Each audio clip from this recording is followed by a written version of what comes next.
અમદાવાદના શેલા બોપલ વિસ્તારમાં આજે દીપડો દેખાતા સ્થાનિકોમાં ભયનો માહોલ સર્જાઈ ગયો છે। સદનસીબે અત્યાર સુધી કોઈ વ્યક્તિને નુકસાન પહોંચ્યાના સમાચાર સામે આવ્યા નથી।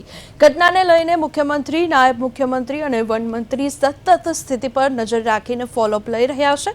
બીજી તરફ વન વિભાગની ટીમો દીપડાને સુરક્ષિત રીતે પકડી રેસ્ક્યુ કરવાની કામગીરીમાં લાગી ગઈ છે।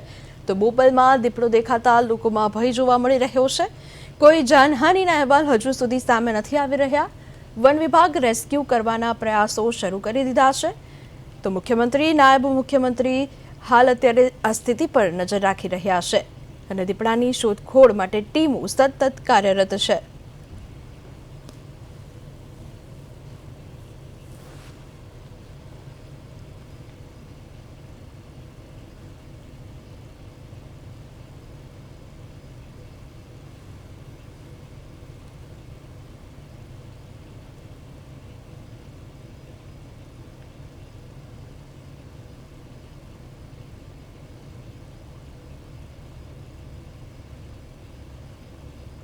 આજે સેલા અને બોપલ ગુમા વિસ્તારની અંદર દીપડો ફરવાના સીસીટીવીના માધ્યમ દ્વારા અને લોકોના માધ્યમ દ્વારા સમાચાર મળેલ છે।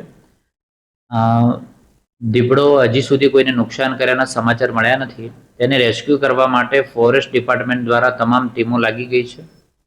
માન્ય મુખ્યમંત્રી શ્રી અને ડેપ્યુટી મુખ્યમંત્રીના સતત ફોલોઅપ પણ લેવામાં આવી રહ્યું છે। અર્જુનભાઈ દ્વારા પણ અનુપ્રી દરમિયાન એ વધારે ચાલતું પ્રાણી છે, એગ્રેસિવ હોય છે, એટલે તમામને હું વિનંતી કરું છું કે આને કોઈ જાતની પજવણી ન થાય।